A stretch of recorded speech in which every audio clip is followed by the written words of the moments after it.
You're watching Idaho's News Channel 7. This is the news at 10.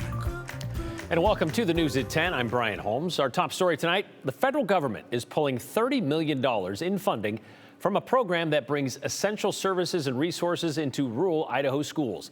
Aspen Shumpert joins us now in studio. So Aspen, I assume the districts are pretty worried about this sudden cut.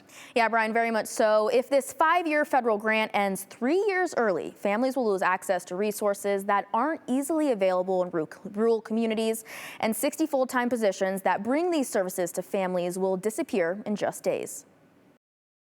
We're going to have students and families that don't have their needs met. The American Falls School District is one of 22 districts in the Gem State benefiting from a federal full-service community schools grant. It hasn't just strengthened our schools and our kids, but as a whole, it's strengthened our community of American Falls. In 2023, the U.S. Department of Education awarded the nonprofit United Way of Treasure Valley nearly $46 million for a 5-year community schools grant to support rural Idaho schools. The funds help place community coordinators in schools to bring resources in that communities need more access to. When families have their needs met, kids can come to school prepared to learn, ready to learn, and they'll be able to do better there. Superintendent Randy Jensen says there's a coordinator in each of their 4 schools. They've brought in resources like food pantries, dental clinics, and mental health services.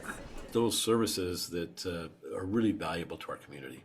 But earlier this month, the U.S. Department of Education let the nonprofit know the grant is being cut off 3 years early and funds would stop at the end of the month, putting 60 full-time staff positions in jeopardy. Just finding out that we're going to lose the total funding for them in just 2 weeks is pretty tragic for us. The Department of Education cites the program focuses on diversity, equity, and inclusion instead of fairness and education excellence. But Jensen pushes back on that. All this has to do with providing the help they need. And by helping people, that does raise our academic standards and our academic success. And with 2026 budgets already set, Jensen says it could be hard or impossible for districts to try and retain these positions on their own. It'll hurt our students, hurt our student families, and in the long run, it'll hurt our community.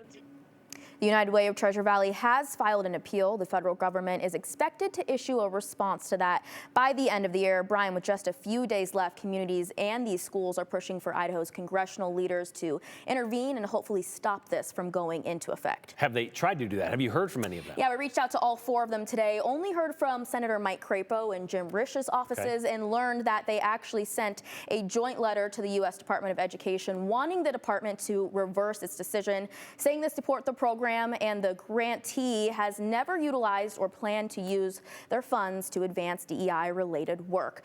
So, Brian, we also know that Debbie Critchfield, Superintendent of Public Instruction, has also been in contact with the U.S.